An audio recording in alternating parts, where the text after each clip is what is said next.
Chief Justice Mudgal. It's no part of a lawyer's duty, much less a Solicitor General's, to haul up a judge, retired though for suppression.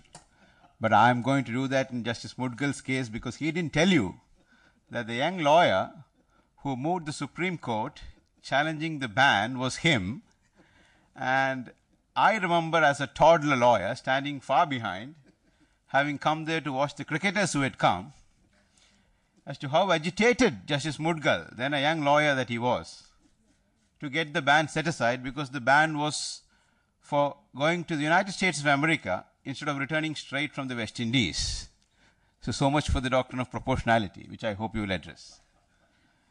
Dr. Didar Singh, Secretary General FICCI, must congratulate you for co-opting with the Commonwealth Lawyers Conference for organizing this seminar of what I think is of seminal importance. Santana Krishnan, Santan to Friends, has not only brought cricket close to the courts, but he's brought cricketers from all over the world, cricketer lawyers, close to each other. I think he has been doing it year after year with great dedication at the cost of personal time. Mr. Rajpal Singh, Mr. Carl Rochler, Alex Ward, Dr. Manju Kalra, friends from all over the world. When I went to law school, and I'm sure it must be the case with all those of my generation and elder, the only reference to sport that was being made was in the taught class when the teacher was on voluntary non-fit injuria. So much for sport and nothing more. But today we have traveled far beyond. Sport law has become a nuanced subject in itself. And some of the rulings of the Court of Arbitration for Sport, known popularly as the Supreme Court of Sport, have far-reaching implications, and the principles are very niche and nuanced. In this background, the subjects that you are going to debate in this seminar are of grave importance. Betting is very important for India because as of now betting is illegal, and the Chief Justice already adverted to it. Now I can tell you from personal experience that growing up in Ootacamund, the hill town where we used to have racing, that during the time when the racing would go on, we used to have bookies inside the course. But alongside them were the off-course bookies outside operating illegally. I've been eyewitness to some of them. It would be more pronounced when the inter-venue betting was not introduced and the racing would happen in a different town. No inter-venue betting in Ooty, but there would be off-course betting happening outside illegally. So does the absence of a law regulating betting actually stop betting? It goes on. But we are India and we have other problems. We have the major problem of illiteracy. Unlike the developed countries where it's a literate society predominantly, India, the literacy rates are even now illiteracy rates of a high proportion. Now how do you balance? That will be one of the areas which would come in here. At the same time, legitimizing and regulating betting has its own advantages.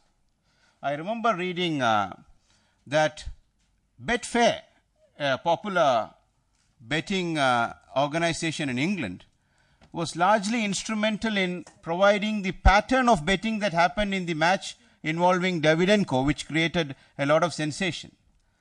So a regulated betting, apart from the aspects which Mr. Rochler mentioned in his speech while dealing with the pros and cons of betting, could also be an information provider on patterns of match fixing.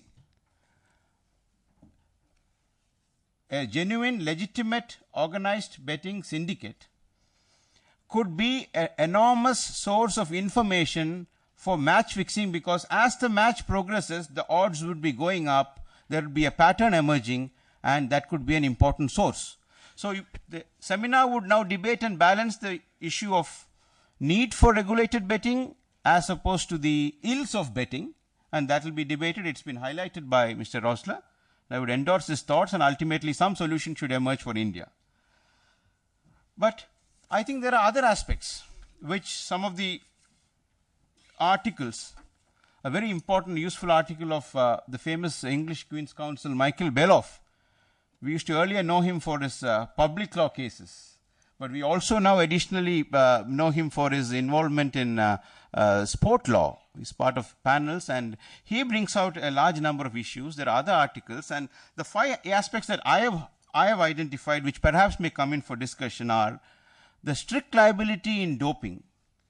Now, the problem arises where there is the interest of the other participants in a case of innocent contamination or a third-party malicious contamination. These issues have come up vis-a-vis his disqualification for future. Distinctions have been made between the immediate disqualification of the results because it impacts other athletes and the application of proportionality for the ban.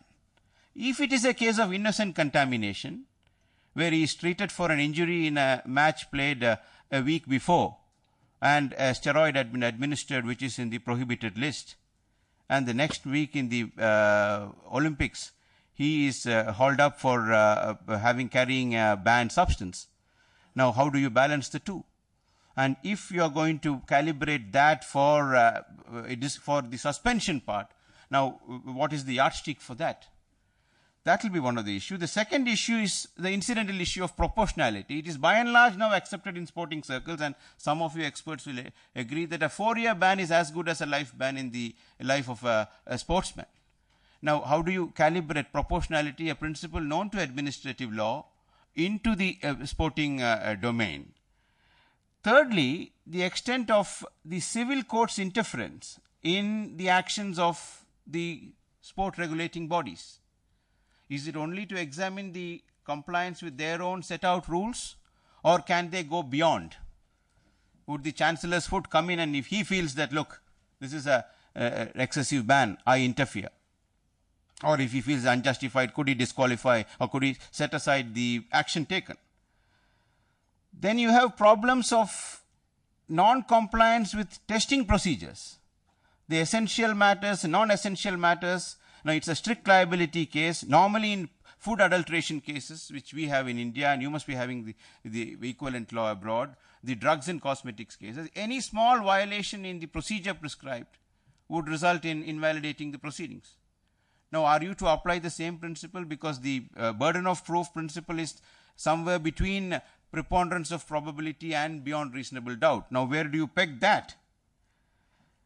Then the issue which Mr. Ward raised towards the end of his speech on equivalent non-prohibited drugs, drugs which are not in the prohibited list of WADA. If some sportsman has outthought WADA and he has a performance-enhancing drug, would that constitute unsporting conduct? Now, these are the serious issues, and the issue of referee fraud. Beloff says the issue is not of correct decision, but of honest decision. It makes a distinction between honest decision and a correct decision. Would a pattern of honest but incorrect decisions of a referee per se indicate corruption? Now, where do you draw the line? Now, today, sport law has had its own definition. It's today a law in itself. There are specialists practicing.